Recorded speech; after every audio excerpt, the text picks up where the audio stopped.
Jujutsu Kaisen, episode 13. Back where we left off, episode 12. Yeah. Basically just back to where we left off and to the fight, which is the best fight of the is it the best fight in the first half, or the Gojo one's better? Not sure, if I'm being honest. Maybe this one, maybe not. Maybe the Gojo one was better. But maybe this one, just because it wasn't as outmatched. It was more back and forth than than the Gojo, of course, fight. Anyways, one thing, like, I really like this part right here where Yuji had to fight these baby curses that used to be humans. Like, oh my god. Like, they're really testing his values, his morality. Like, yikes, yo, it's sad. And it looks like he actually killed him, because he didn't show what happened. Like, let me see, he just came back, and like, we don't know what happened. Did he kill him? Or I think they said later on that he did. I think so. I think they said later on in the episode that he did. He just did it off screen.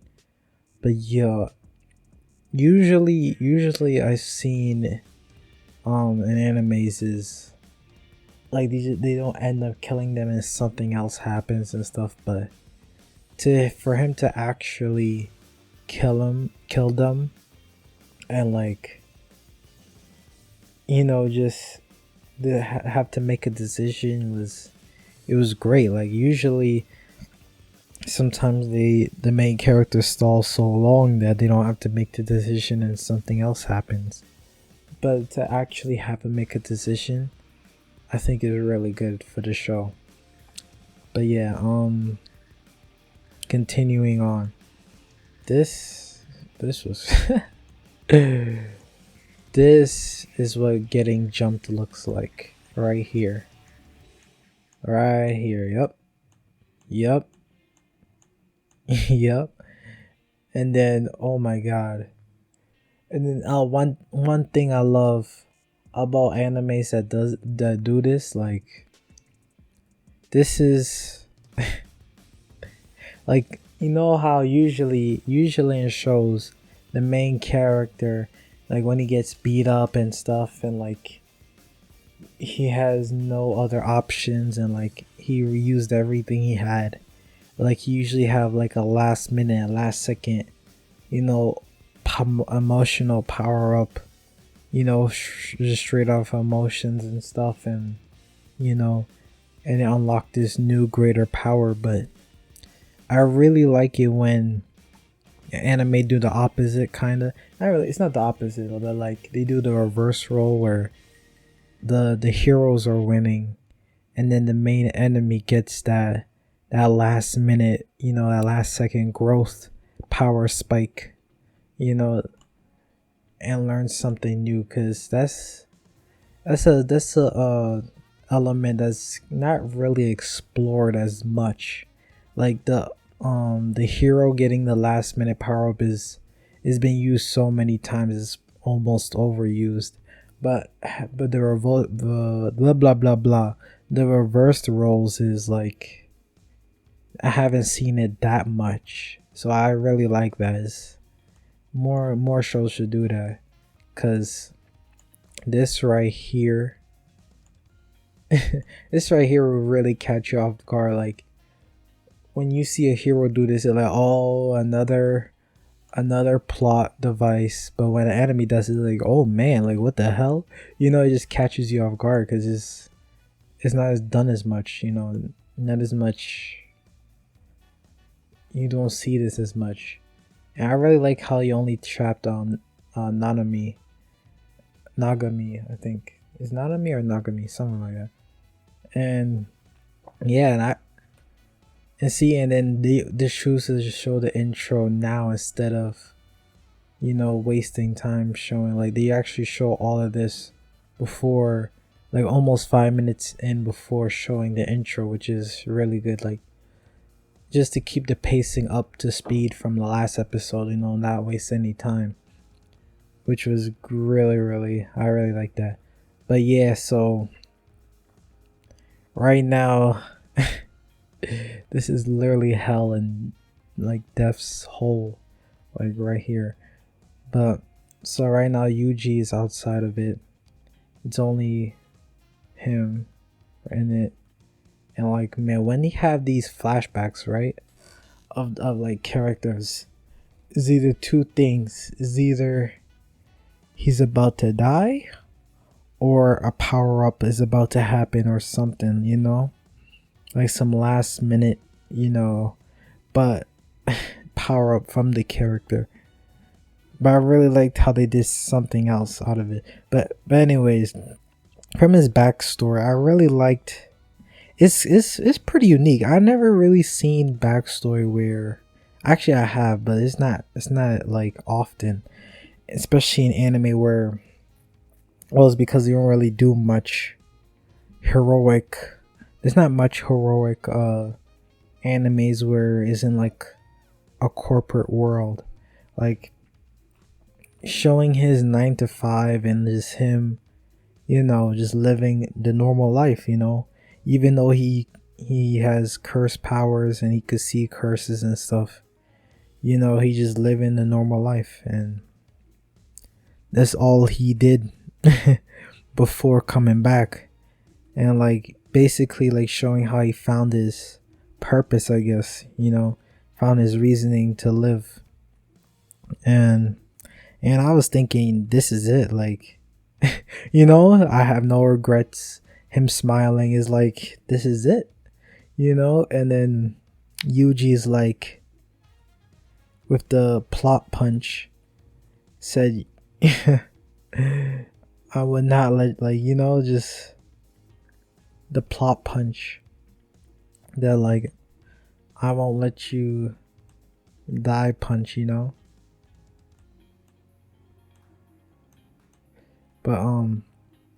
but yeah, but at least they explained it where the domain expansion is weaker when it's the stronger it is inside, the weaker it is in the outside, which is really good. I really like that. That was because it was a good explanation of why Yuji was able to do this. Like, because I didn't want it to just be some plot device. Like, having this, and plus they need to remember this too. Like, if they don't, and then like in the future, like another season, like something like this happens where a stronger barrier, enemy creates a stronger barrier, or even a hero, even Gojo, and this doesn't happen, then I don't know what to say. I'm gonna remember this. So yeah, continuing on. So Sukuna basically like said, you're finished. Like he just, because once you enter in, he like he tickles your soul a bit, and Sukuna doesn't like being touched, so he messed them up after that. And then he's trying to pull off some cell explosion right here, some cell saga, and then he just popped like a balloon, like but yeah, so he escaped, but look, see, now he feels it. Like, bro, adrenaline is not that crazy. Like, there's no way he's starting to feel it now. Like, adrenaline is not that crazy. But hey, you know what? It's whatever. At least he blinked out. At least he didn't just walk out and and leave the scene standing. At least, But yeah. I'm not. I think it's a good thing that he stayed alive. I feel like his character is and also seeing how he's a type of character that like also grows in strength as the series goes on is, I think, is a good thing to have him alive in the future, since he's also a growing character, growing stronger and learning more about the Jujutsu world too. So yeah, so I can't believe he like they should have said like a month later or something, because there's no way he's up already. But yeah, like there's no way he just needed a nap and he's up. So yeah, sad stuff, you know. This was just a sad scene. I don't even, yeah, like this was just tough. Yeah, it was just tough. But yeah, it was a great thing to add though.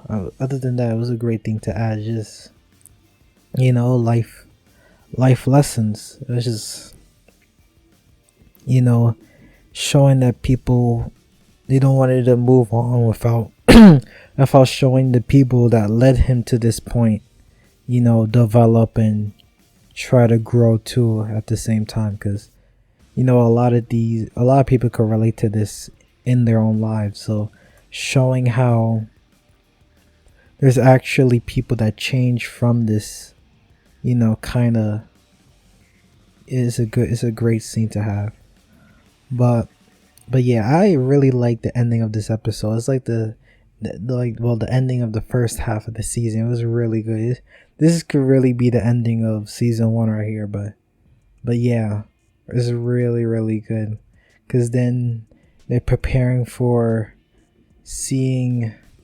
He learned a lot of things, you know. He experienced losing someone in battle, you know.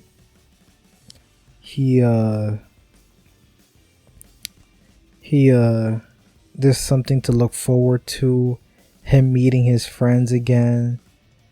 Like, he has his values been tested and stuff. Like, his mindset is starting to change and all that. So it's like he's been through a lot now. So,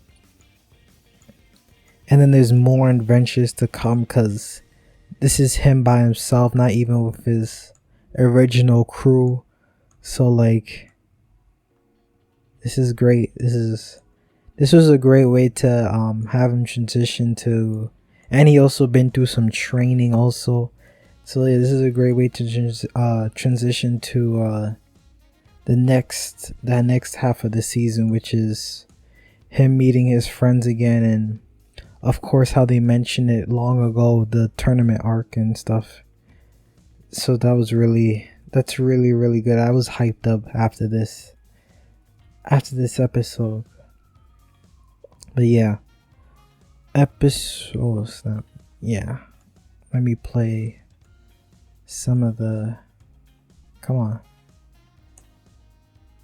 But yeah, episode 14, where the tournament begins. Or overall 10 out of 10 right off the bat. 10 out of 10. Everything was great. Like, pacing, everything. The episode was amazing. I liked all the stuff. Yeah, basically all. I liked the ending. The something to look forward to, you know, because, you know, I liked how they didn't have him reunite with them right away. They took their time. They let him grow and develop, question some things, you know, have him come back as a little bit different person, being better with his abilities, learning more about curses, you know. So he has something more to bring when he comes back. So yeah, great episode. Episode 14 is gonna be amazing too, so see you there.